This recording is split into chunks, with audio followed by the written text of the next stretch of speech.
जोजोलप्पा फ्याफुलजी झोरले तासितेले नमस्ते भन्दै चाहिँ फेरि म हजुरको सामु उपस्थित भइसकेको छु। खसीको मासु स्पेसल A1 दामी आइसक्यो हाम्रो कर्णाली जेनरल ट्रेनिङमा है त।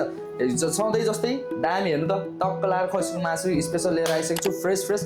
त्यो सँगसँगै चाहिँ अनि स्पेसल अर्को के ल्याएको छु भन्दाखेरि खसीको टाउको, जसलाई कि हाम्रो सबै दाजुभाइ दिदीबहिनीहरूले स्पेसल भाइ के छ तिम्रोमा भन्दाखेरि खसीको टाउको। सबैजनाले भने भाइ टाउको खानु पाएन, अब आइसकेको छ टाउको है त। सबैजना आउनु सक्नुहुनेछ, भिजिट गर्नु सक्नुहुनेछ। र त्यो सँगसँगै चाहिँ हामीसँग खुट्टा पनि रहेको छ स्पेसल, जोडीको 10 तिनटाको 15, त्यो त सबैलाई थाहा नै छ। अनि त्यो सँगसँगै अर्को के छ त भन्दाखेरि हामीसँग लोकल कुखुरा, हेर्नु त हेर्दाखेरि नि काँचै खाउँ जस्तो नुनसँग चोपेर खाउँ जस्तो खालको कुखुरा छैन त, टक्क लाएर पोलेर राखेको हुन्छ, पोलेर पाइन्छ मजाले दामी। एसीको चिसो हटाउने केले भन्दाखेरि लोकल कुखुराले है त। सबैजना आइदिनु होला, भिजिट गरिदिनु होला। र टिकटकको बायोमा नम्बर राखेको छु, व्हाट्सएप गर्नु होला। सबैजनाले व्हाट्सएप गरेर टाढोदेखि डेलिभरी पनि मगाइरहनु भएको छ, त्यसको लागि धेरै धन्यवाद है।